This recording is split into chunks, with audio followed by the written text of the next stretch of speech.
Welcome back everyone to the After Dark part of the podcast. Let's get into these juicy questions with the icon herself, Talia Juice.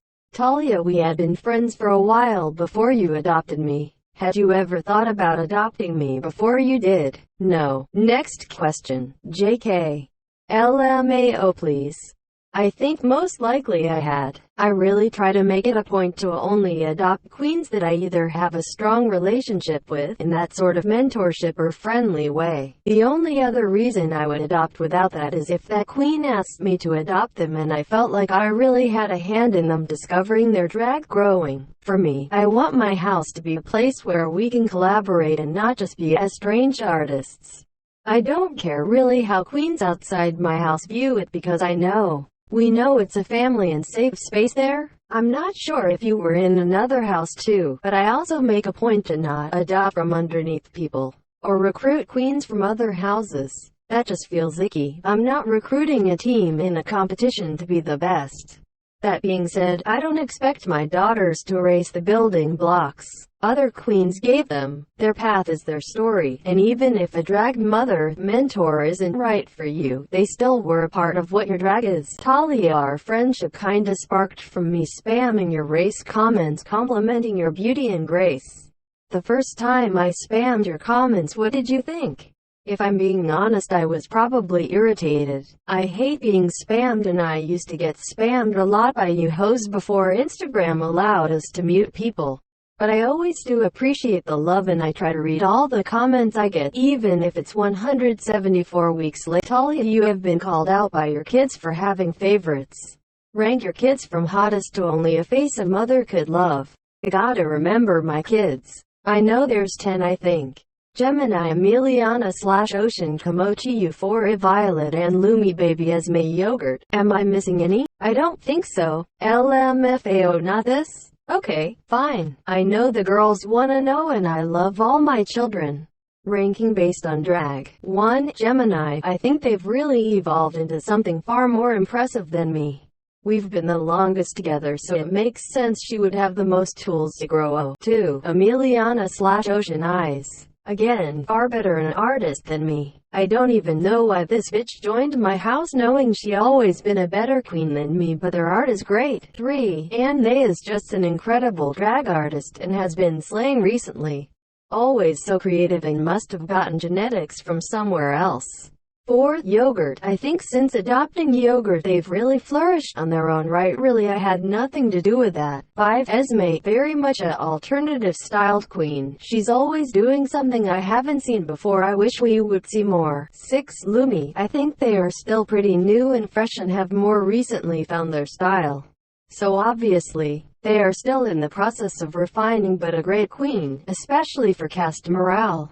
A lovely person. 7. Komochi. A fabulous artist I contributed nothing to. She taught me far more editing than I taught her. I think in hindsight the real PNGs look a bit wonky on MSP, and certainly had a face only a mother could love, but a fabulous innovative queen. 8. Euphoria. I think a great queen that's only limited by PNGs. I think I could be doing more for her now because we've kinda grown apart with drag, but she's killing it recently. 9. Violet. I feel like for some reason, despite us talking about critiques all the time, I just think my teaching style might be a little bit of a disconnect. We have a much more personal relationship than drag. 10. Baby, just 'cause you asked this question. Talia, it's no secret I have a Mrs. Juice obsession. People say it's creepy. Do you think it is? I am sure from an outside perspective people could see that. Honestly, I have dealt with a lot of overbearing people in my life, and unfortunately fairly young I had to learn to detect intentions in harmful ones. Honestly, sure you may be too obsessed, but it's from a friendly place and I know you wouldn't actually hurt me. You might even catch a bullet for me, which is problematic in its own way. Talia, you get to participate in Baby Juice After Dark Bop or Flop, where you get to bop or flop 2 songs from my playlist. The 2 songs you get to bop or flop or take a hint from Victorious and Bad Idea by Ariana Grande. Bop and Bop. I love Take a Hint, easily one of the best Victorious songs.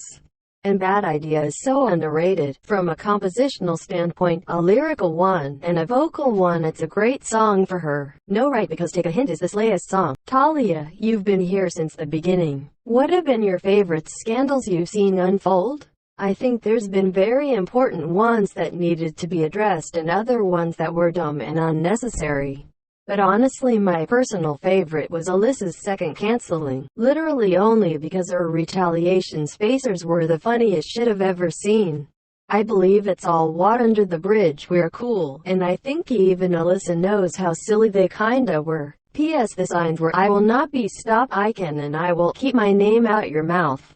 It was just a silly thing to put on spacers for your drag account. OMG, yes, that was very funny. I remember laughing a lot during that. Talia, since you've been here since the beginning of the birth of the Instagram MSP drag community, which dead queen do you want to see come back? Oh god, there's a lot of queens I was close with that have gone. Ones I really wanted to work with and never got to know, but if I had to choose one right now, I'd really like to know how Legia is doing. She was one of Exia daughters and was runner-up on my S7.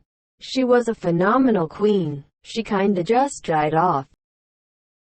OMG, she devoured, to be honest. Talia, it's no secret I'm always complimenting you in group chats. One thing I call you is a scholar queen. How do you feel about this?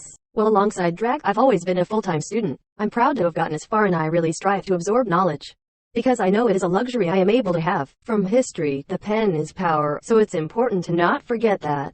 Honestly, sometimes I can be really dumb, but it does feel nice to have any intelligent thoughts be useful or acknowledged by others. Slade is why I call you a scholar queen. Your responses are so professional. Talia, you host and prepare the awards with the help of your friends. What is your favorite part of doing the awards? And have you ever thought about passing the torch to someone else to do the awards like me? My favorite part of the awards is seeing the looks and how everyone interprets the theme. It's really fun experimenting and asking around for ideas and then seeing everyone's unique perspective on it. And yes, I've thought about passing the torch. I haven't necessarily decided on anybody. I know I want these traditions to continue after I'm gone for the community, so I wouldn't step down until I know this community has the tools to do that. Talia, you are in charge of certifying races. Many people have expressed their frustration with the rules. What do you think of this? Are they right, or do you think they are just jealous their race or their friend's race isn't certified? So I think there's a little bit of a misconception. I think since I've been certified the longest, I've taken a leading role. But it's still a democracy and a group decision between all the races with certification. Anytime somebody asks to be certified, we all talk about it. Honestly, all I can say is we try our best to be unbiased and allow people applying to state their case. Honestly, in my memory, there have only been 2 races that have been flat out rejected. The rest were considered. Some were even about to be offered to be certified but didn't continue hosting. There's also tons of what I call pop-up races that only host one season and deactivate, and etc. I think there's a lot of people who are outside of the certification process that aren't informed but spread information like they are. Hopefully that puts everyone at ease. Talia, you are currently on All-Stars 3 of your race at RuPaul's Drag Race.msp. Rank your All-Stars seasons from the best to the worst. I think it's hard to include AS3 because it's only 2 episodes in, but so far I am really loving this current season and group of All-Stars. Of course, there's plenty of time for this to go downhill, but as of now I'd rank them AS3, AS1, AS2. AS1 was great. It really had the whole community involved and showcased my All-Stars as people. AS2 is last because although it started strong, towards the end of the season, due to many factors including things I did, made the season kinda deteriorate. Talia, you are the founder of a group called Crystals. Recently I have expressed my concerns for the Instagram page needing to update it and be posted on. Do you think I am being too fast, or do you agree? LMAO. Considering it took ages for us to get one collab complete, you're probably not too fast. That house has always meant to be a group of friends that dislike collabs, individual house features, etc. It's just so hard to pull submissions for something that's just for fun, when queens in it are already swamped with competing and other things on top of life. But I'd love to get another collab out soon, even if it's just a set unit and not the whole group. Talia, we're going to take a break from answering some serious questions. Let's take some fan questions. From hashtag TaliaJuiceFan1 on Twitter, they ask, Talia, do you ever plan on streaming on Twitch again? Please. I'm not against it. I'm glad my fans enjoy my live streams because I feel so boring. It's really fun to me. Unfortunately, when it comes to Wi-Fi and streaming, I tend to be challenged. But I'd love to stream when me and Swag play horror games cause it is the funniest shit. From number 1 Talianator on Instagram, they said, Talia, your fan name is the Talianators. How do you feel about this name? Would you change it? I'm fine with the name. It's basically just a rip-off of Ariana Tours, but it's cute and funny. I really don't know what we'd rename to, and if the group calls for a rename, then I suppose my Talianators can sort out what they want to go by. Oh, this is from your own daughter Yogurt. They asked, Talia, how does it feel to carry the MSP community? I most definitely do not carry the community. I think I hold many responsibilities, but it's really the other queens that make this what it is. I am far more impressed by what queens are out here creating than what I'm doing. I'm really just doing boring organizational stuff to keep the community going. But I do love that I'm able to inspire some artists. Yogurt also asked, Talia, how do you plan to expand the dynasty of RuPaul's Drag Race, MSP? Honestly, as boring as it may sound, pretty content with how the race is.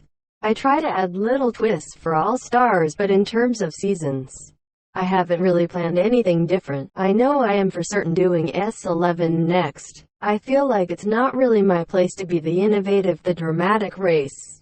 We've got Anne's race that always has a unique format, and Patrick's that always has unexpected twists. I feel like my race holds that classic style we all fell in love with. I think it's good to have something that's reliable and relatively consistent. It has its place, and it allows new races to make themselves distinct. These questions are from Chrysalis. How did y'all come up with the idea to start the MSP drag community, and how did Talia get introduced to the idea of doing a MSP competition on YouTube? Well, me and the other founders actually started in drag. We really loved competing as different drag queens, but as time went on, our options were more niche and limited. So we asked hosts if we could use OC's original characters. Eventually, other people we didn't even know started competing as one of our MSP characters. It sparked the idea, why don't we create our own rush for MSP? Long story short, we ended up deciding why not have multiple races and our own drag community. We moved away from drag and rush because we were only half welcomed. Some queens saw it as cheating to have your own controllable character for the theme.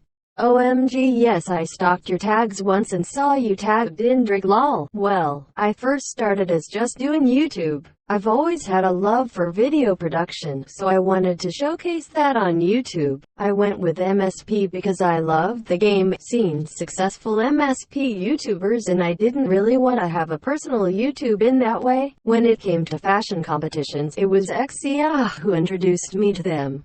She held a competition called Jordan's Next Top Fashionista. Actually, back then most fashion competitions were labeled top models, I suppose because drag was less mainstream. Talia, this is the last question. I promise I know this has been long, but you're such an icon. I want to know everything. What has been the best experience you've had in the community? OMG, that's hard. I really have overall loved getting to meet people here and grow my art and skills. I've honestly learned a lot of life skills from this community too. I really had a lot of fun competing on Anne's race. I also really love hosting my race and coming up with the behind the scenes themes. I also love seeing the happiness the awards brings other queens. But the best experience is the welcoming, supportive and loving nature this community has shown. We all have our flaws, but we have been very powerful together in connecting each other with important global news and supporting each other, checking in, etc. Thank you, Talia, for joining me, and thank you for answering all my questions and the fans' questions. We will be rooting for you on it at swagsdragrace.msp, and we will be looking forward to many more seasons of at RuPaul's Drag Race.msp. Thank you. This episode is brought to you by RuPaul's Drag Race.msp. Check them out on Instagram at RuPaul's Drag Race.msp and on YouTube on the channel Talia Juice.